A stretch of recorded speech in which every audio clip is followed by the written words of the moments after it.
land is dominated by non-tribal Métis who account for more than half of the population. Displaced civilians in Manipur put the spotlight on the widening. Greater focus. Manipur is on the edge. More than 50 people have died.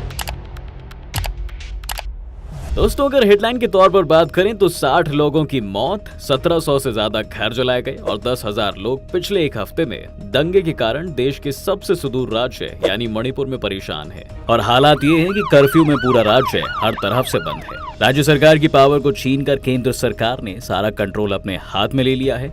और आखिरी headline जिससे आप इस दंगे के सबसे खतरनाक हिस्से को समझ सकते हैं वो ये है कि सरकार ने दंगे को काबू करने के लिए शूट एट साइट का ऑर्डर दे दिया है। और इन सब के लिए जिम्मेदार कौन है, इसकी तलाश अभी कोई नहीं कर पा रहा है। पर मोटे तौर पर देखा जाए तो राज्य की राजनीति ने ही उसे इस दलदल में ढकेल दिया है। दंगे के बेसिक कारणों को थोड़ा ब्रीफ कर दें तो राज्य में मैतेई लोग जो आर्थिक, सामाजिक और राजनीतिक रूप से राज्य में सबसे मजबूत और सरकार में मौजूद हैं, उन बहुसंख्यक मैतेई समाज के लोगों ने खुद को एसटी यानी कि शेड्यूल्ड ट्राइबल की श्रेणी में शामिल करने को लेकर बहुत सालों से आवाज उठाई है। जबकि शेड्यूल्ड ट्राइबल की श्रेणी में आदिवासियों को शामिल किया जाता है और उन्हें देश और राज्य में कई अलग से मौके दिए जाते हैं। इसी मौके और अधिकार के लिए ये लोग आवाज उठा रहे थे, जिसे राज्य की हाई कोर्ट और सरकार की तरफ से मान लिया गया है, जिससे राज्य में पहले से मौजूद आदिवासियों ने इस बात का विरोध किया और उसी का नतीजा है इतना बड़ा दंगा। लेकिन ये बात हमने जिस तरह से आपको बताई है उतनी आसान नहीं है। तो आइए जरा इसके पीछे की हर वो डिटेल समझते हैं जिससे आप इस दंगे को सही तरीके से समझ पाएं और मणिपुर को जान पाएंगे। दोस्तों, मणिपुर स्टेट की जमीन इम्फाल घाटी और पहाड़ी जिलों के तौर पर बटी हुई है। जी हाँ, जिसे आमतौर से एक फुटबॉल ग्राउंड के तौर पर देखा जाता है। यानी कि अगर आप मैप पर इसे देखेंगे तो चारों तरफ से पहाड़ से घिरे हुए इस राज्य के बीचों बीच इम्फाल वैली बसी हुई है।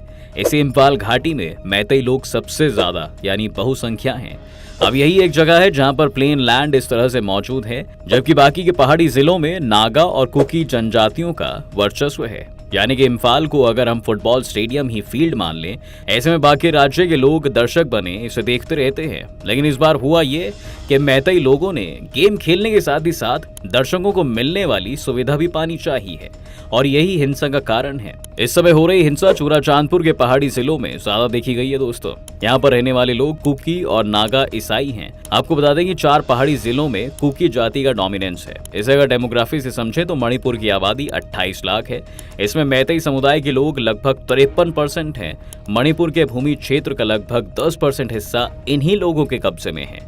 मैतेई जनजाति के लोग हिंदू हैं। ऐसा माना जाता है कि चैतन्य महाप्रभु ने बंगाल से आकर इन्हें हिंदू धर्म में कन्वर्ट किया था। यानी कि ये लोग शुरू से भारत में प्रचलित किसी भी बड़े धर्म के नहीं थे, लेकिन इन लोगों ने बड़े स्तर पर हिंदू और इस्लाम में खुद को कन्वर्ट कर लिया है। आज वहाँ पर आदिवासी समूह के बीच हिंसा आम बात है। दोस्तों, करीब 3 दशक पहले 1993 में मैतेई पंगलो यानी जिसे मुसलमान भी कहा जाता है, उसमें नागा और कुकियों के बीच भयानक हिंसा हुई थी, जिसमें एक ही दिन में 100 से अधिक कुकियों की हत्या कर दी गई थी और हजारों को खदेड़ दिया गया था। मणिपुर के 16 जिलों के राज्य को आमतौर पर से पहाड़ी और घाटी में डिवाइडेड माना जाता है। मणिपुर के पहाड़ी क्षेत्रों में 15 नागा जनजातियां और चिन, कुकी, मिजो और जोमी समूह रहते हैं। अब अगर थोड़ा इतिहास में जाए दोस्तों तो कांगली पाक साम्राज्य, जो कि एक ब्रिटिश प्रोटेक्टोरेट है, उसके ऊपर नॉर्दर्न हिल से आए नागा जनजाति का आक्रमण होता रहता है। यह माना जाता है कि ब्रिटिश पॉलिटिकल एजेंट ने इन हमलों से बचाव के लिए बर्मा के कुकी चिन पहाड़ियों से लेकर कुकी जनजाति के लोगों को यहाँ पर बसाया था। कुकी भी नागाओं की एक लड़ाकू जनजाति थी, इसलिए महाराजा ने उन्हें चोटियों के पास जमीन दे दी, जिससे वे इम्फाल घाटी में एक ढाल के रूप में काम कर सकते थे। इससे हम देखते हैं कि कुकी और मैतेई समुदाय के लोगों के बीच जातीय तनाव कांगली पाक के साम्राज्य के समय से ही मौजूद है। लेकिन 1990 के दशक में जब नागालैंड में नागा जनजाति के लोगों ने एक स्वतंत्र राष्ट्र के लिए अलगाववादी आंदोलन शुरू किया, तब इस नागा विद्रोह के मुकाबले में मैतेई, कुकी और जोमी ने भी अपना मिलिटराइजेशन शुरू कर दिया था और कुकी जनजाति ने भी कुकी लैंड के लिए अपना आंदोलन शुरू किया। लेकिन नागा आंदोलन के उलट कुकी जोमी की मांग भारत में ही अपने एक अलग स्टेट के लिए थी, न कि नागाओं की तरह एक अलग राष्ट्र की। भले ही कुकी लोगों को मैतेई समुदाय के रक्षक के रूप में माना जाता रहा है, लेकिन कुकीलैंड की मांग ने दोनों समुदायों के बीच एक दरार पैदा कर दी। 1993 के नागा कुकी संघर्षों के दौरान नागाओं के संगठन नेशनल सोशलिस्ट ऑफ नागालैंड के कैडर्स उन इलाकों के गांव में गए जहां नागा जनजाति का बहुमत था। वहां उन्होंने रहने वाले कुकियों को उन इलाकों को खाली करने को कहा और वे बड़ी संख्या में चूराचांदपुर जिले में चले गए। खैर, आगे की कहानी ये है दोस्तों कि नागा और कुकियों ने मैतेई राष्ट्रवाद को हवा दी। इस कारण से मैतेई जनजाति में भी कई हिंसक समूह उभर कर सामने आए। 1970 के दशक में डेमोग्राफिक चेंजेस और ट्रेडिशनल मेइटी फील्ड्स के दायरे कम होने पर मैतेई लोगों को शेड्यूल्ड ट्राइब का दर्जा देने की मांग उठने लगी थी। हालांकि उस समय यह मांग काफी उग्र नहीं थी, इसलिए इसे एक मामूली आंदोलन समझा गया। 2001 में नागालैंड के अलावा बाकी के नॉर्थ ईस्टर्न स्टेट्स में IAM के साथ अपने युद्ध विराम के फैसले को बढ़ाने के लिए भारत सरकार के फैसले से मणिपुर में व्यापक हिंसा हुई। इम्फाल में प्रोटेस्टर्स ने असेंबली बिल्डिंग में आग लगा दी। उस समय शेड्यूल्ड ट्राइब का दर्जा देने की मांग एक व्यापक जन आंदोलन बन गई, क्योंकि मैतेई समुदाय को डर था कि ग्रेटर नागालिम के बन जाने से मणिपुर की भौगोलिक स्थिति में कमी आएगी। ग्रेटर नागालिम बेसिकली एक ऐसी अवधारणा थी जिसमें नागाओं ने पूरे नॉर्थ ईस्ट में नागाओं को लेकर एक अलग राज्य बनाने की मांग की थी। Purpose of the state basically ये था दोस्तों कि मणिपुर, असम और अरुणाचल प्रदेश के नागा बहुल इलाकों का नागालिम में शामिल कर लिया। अब ऐसे में मणिपुर के मैतेई लोगों को ये लगने लगा कि अगर ये होता है तो उनका मणिपुर चला जाएगा। इसलिए उस समय जब हिंसा हुई तो उसमें मैतेई लोग अपने आप को ST कहलाने वाली मांग को लेकर उग्र हो गए।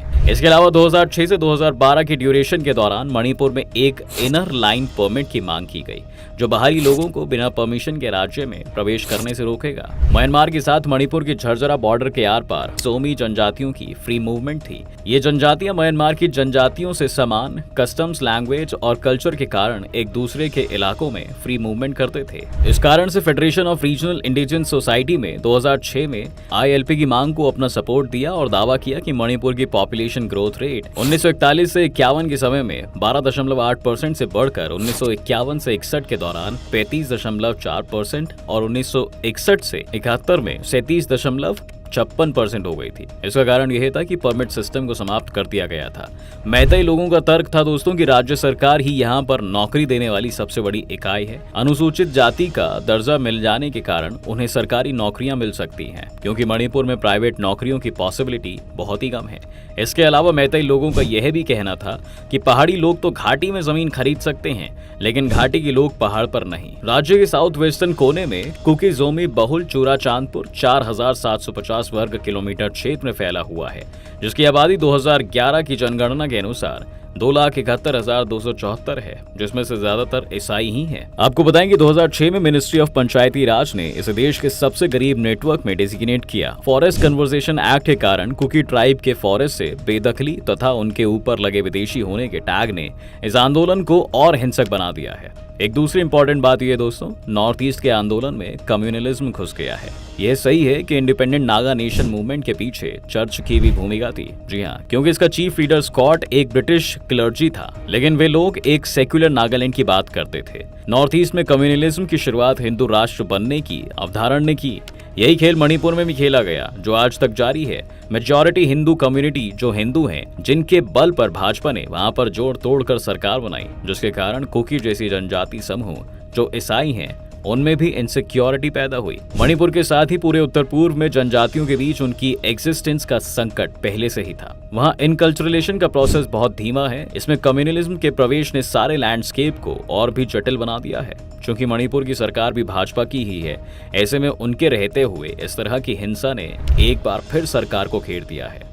अब देखना दोस्तों ये होगा कि राजनीति से ऊपर उठकर कब इस राज्य में अच्छे दिन आएंगे। आपकी इस मामले में क्या राय है, हमें कमेंट सेक्शन में जरूर बताएं। साथ ही इस वीडियो को लाइक और शेयर करना ना भूलें और हमारे चैनल को सब्सक्राइब भी जरूर कर दें।